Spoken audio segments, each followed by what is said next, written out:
हरिओम।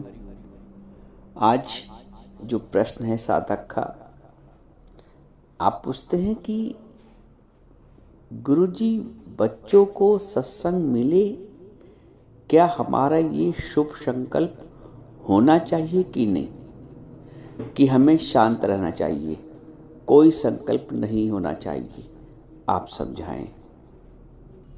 आपके इस प्रश्न का आशय ये है, आप ये पूछना चाहते हैं कि जैसे कि सत्संग में कहा जाता है कि कुछ इच्छा ना करो, कोई भी संकल्प विकल्प मत चलाओ, तो आपको ये अभी दुविधा की स्थिति है। दुविधा की स्थिति से प्रश्न निकल रहा है कि मैं क्या करूं, बच्चों के लिए ये संकल्प करूं कि उन्हें भी सत्संग प्राप्त हो, या शांत रहें, कोई संकल्प विकल्प ना करें। देखो, इस प्रश्न के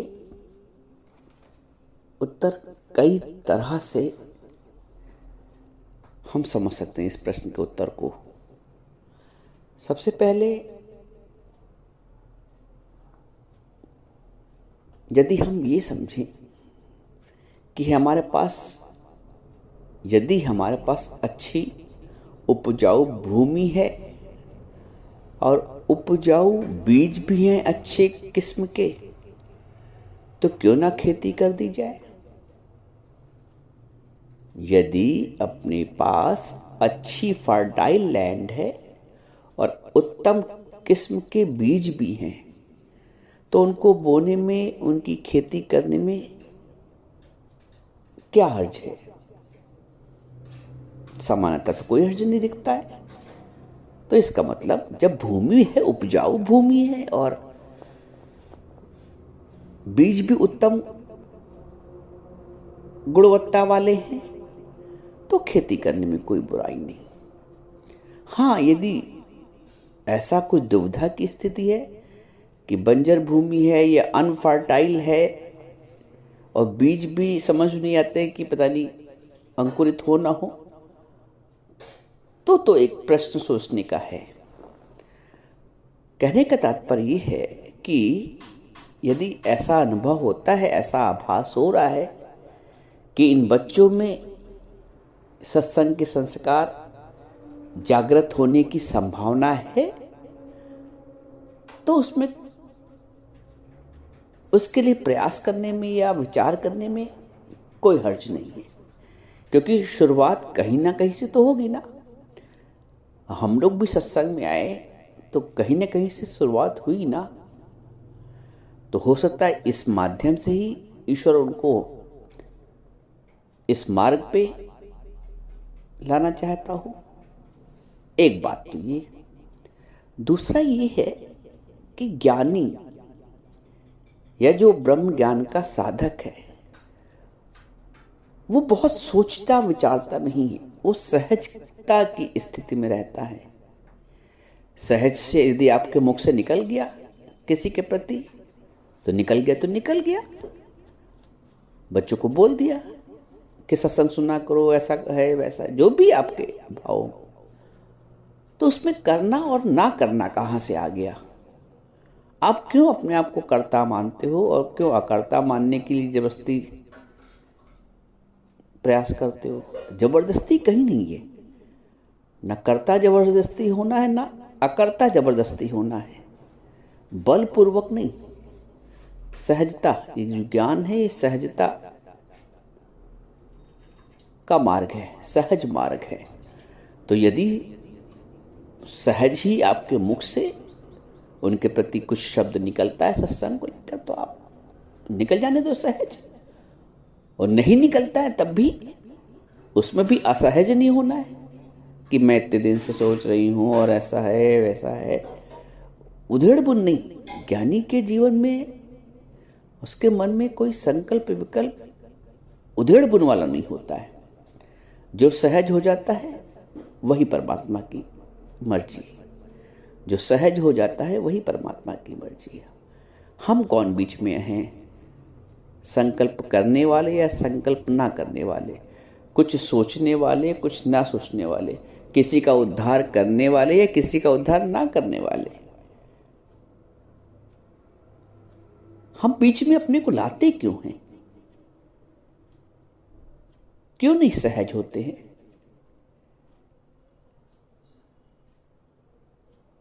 क्यों नहीं सहज होते हैं?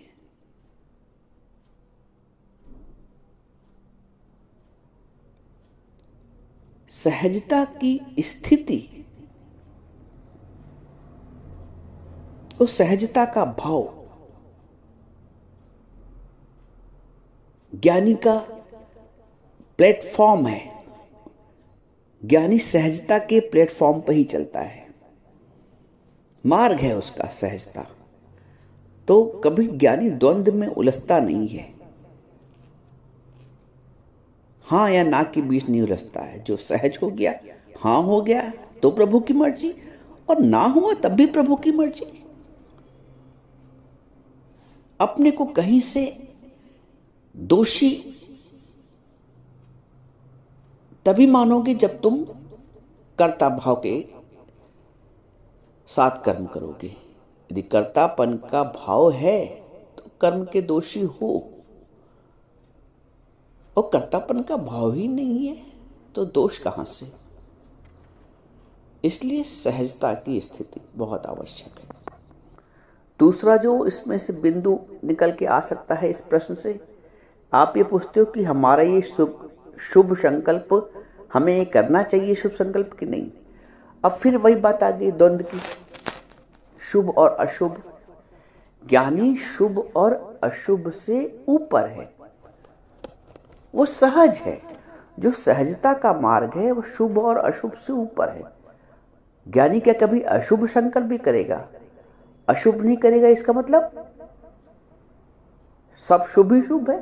तो यहां पे द्वंद्व फिर क्रिएट क्यों करना?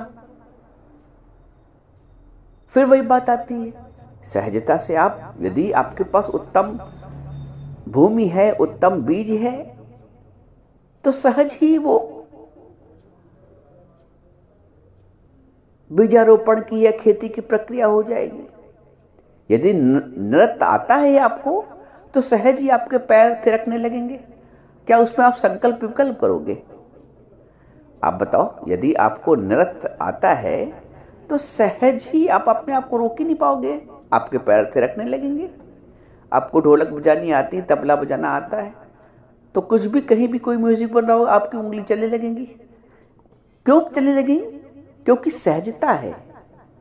सहजता अंदर कूट कूट के भरी है, इनबिल्ट है। अगर आप डांस करते हो, अच्छा डांस में आपको महारत हासिल है, तो आपके पैर स्वतः ही या सहज ही थिरकने लगेंगे। क्या उसमें कर्तापन आएगा? तो जैसे उसमें सहजता कूट कूट कर इनबिल्ट है, हो ही जाएगी। हाथ आपके चली जाएंगी, उंगलियां चली जाएंगी, चल ही जाएंगी, क्योंकि सहजता इनबिल्ट है। कूट कूट कर उसमें कर्ता और अकर्तापन नहीं आ रहा कि मैं उंगलियां चलाऊं न चलाऊं। अरे आप नहीं चलाओगे तब भी आपकी उंगलियां चलने लगेंगी, तब भी आपके पैर थिरकने लगेंगे। तो ज्ञानी ऐसे सहज है, कुछ करने और ना करने के द्वंद्व में नहीं उलझता कभी भी।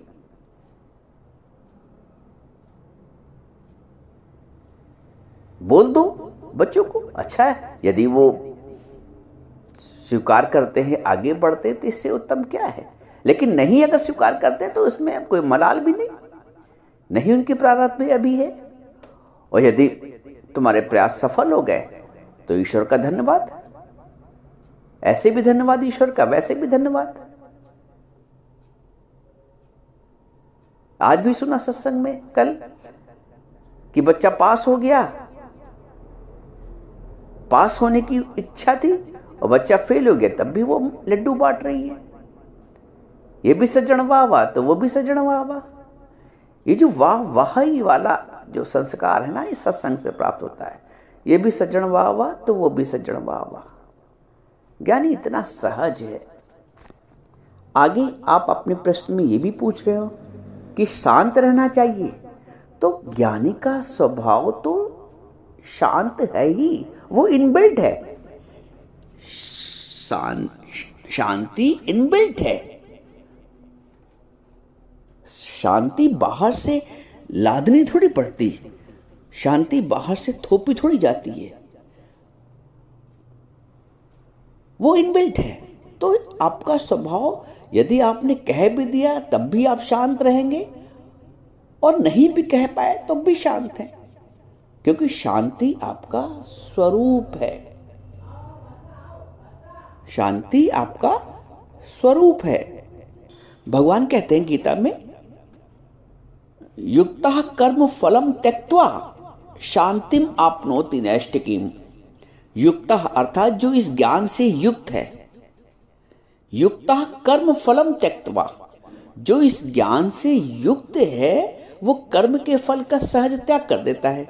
युक्तः कर्म फलम त्यक्त्वा शांतिम आपनोति नैष्ठिकीम, और वो परम शांति को प्राप्त हो जाता है। क्योंकि कर्म के फल का हमसे कोई लेना देना नहीं है। युक्तः, क्योंकि हम ज्ञान से युक्त हैं, हम कर्म योग के सिद्धांत से युक्त हैं। हमारे कर्मों का, प्रत्येक कर्मों का योग परमात्मा से हुआ पड़ा है। तो युक्तः कर्म फलम त्यक्त्वा, यदि हम इस ज्ञान से युक्त हैं तो हम कर्म अवश्य करेंगे, क्योंकि फल की हमें इच्छा नहीं, फल के प्रति हमारा राग और द्वेष नहीं, फल के प्रति हमारी आसक्ति नहीं। तो युक्तः कर्म फलम त्यक्त्वा शांति आपनोति, शांति को प्राप्त करने के, नैष्ठिकीम शांति की, परम शांति को प्राप्त करने के। तो हमारी शांति तो कहीं से भंग हो ही नहीं सकती, क्योंकि हम सहज स्थिति में हैं, हम योग युक्त हैं, हम कर्म के योग के सिद्धांत से युक्त हैं। तो इसलिए हम शांत तो हमेशा ही थे, हैं और रहेंगे। इसमें भी कोई द्वंद्व की स्थिति नहीं उत्पन्न होनी चाहिए। आगे आप अपने प्रश्न ये भी पूछते हो कि संकल्प विकल्प ऐसा करना चाहिए कि नहीं करना चाहिए। अब दर्पण के सम्मुख आप खड़े हैं, और यदि आपको श्रृंगार करना है तो आप क्या पूछोगे कि दर्पण को हिलाएं डुलाएं, हिलाना डुलाना चाहिए कि नहीं चाहिए? अरे स्पष्ट सी बात है कि दर्पण स्थिर रहेगा तभी हम मेकअप कर पाएंगे, तभी हम श्रृंगार कर पाएंगे। स्थिर दर्पण में ही तो आप अपना प्रतिबिंब देख पाओगे, अपना श्रृंगार कर पाओगे। कि दर्पण हिलेगा तब आप कर पाओगे। तो ये प्रश्न भी नहीं उठना चाहिए, क्योंकि हमने ज्ञान को समझा, इसलिए नहीं उठना चाहिए। ऐसे तो उठना चाहिए, लेकिन चूंकि अगर ज्ञान की प्रॉपर समझ है तो ये प्रश्न भी नहीं उठना चाहिए कि संकल्प विकल्प ऐसा करें कि ना करें। फिर वही बात आ गई सहजता की। तो यदि आप सहज है तो सब सहज हो जाएगा। किसी भी कर्म का बोझ अपने ऊपर मत ला दिए, प्रसन्न रहिए बस। ब्रह्मभूता प्रसन्नात्मा, ना शोचती ना कांचती।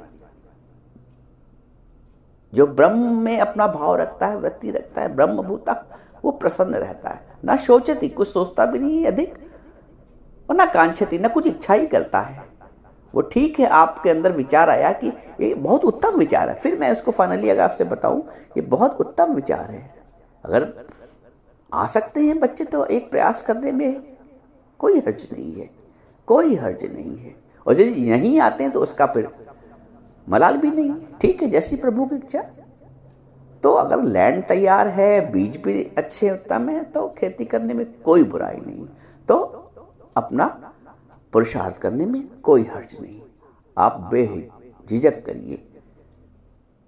शांति आपनोति नैष्ठिकीम, अपनी परम शांति को बनाए रखने के लिए बस। मुद्दा ये है मेरी शांति ना भंग होने पाए, मेरी प्रसन्नता ना भंग होने पाए। किसी कर्म की मनाही नहीं है। शांति ना भंग होने पाए, प्रसन्नता ना भंग होने पाए, स्थिरता ना भंग होने पाए, सहजता ना भंग होने पाए। क्योंकि हमारे समस्त कर्म तो कर्म योग के सिद्धांत पे होते हैं ना। सारे कर्म परमात्मा के निमित्त होते हैं ना, परमात्मा के भाव से होते हैं। तो उसमें द्वंद्व का कोई सवाल ही नहीं उठता। इसलिए ज्ञान को प्रॉपरली समझ के उस पर आगे बढ़े तो कोई उलझन नहीं, कोई द्वंद्व नहीं। शांति आपनोति नैष्ठिकीम, परम शांति।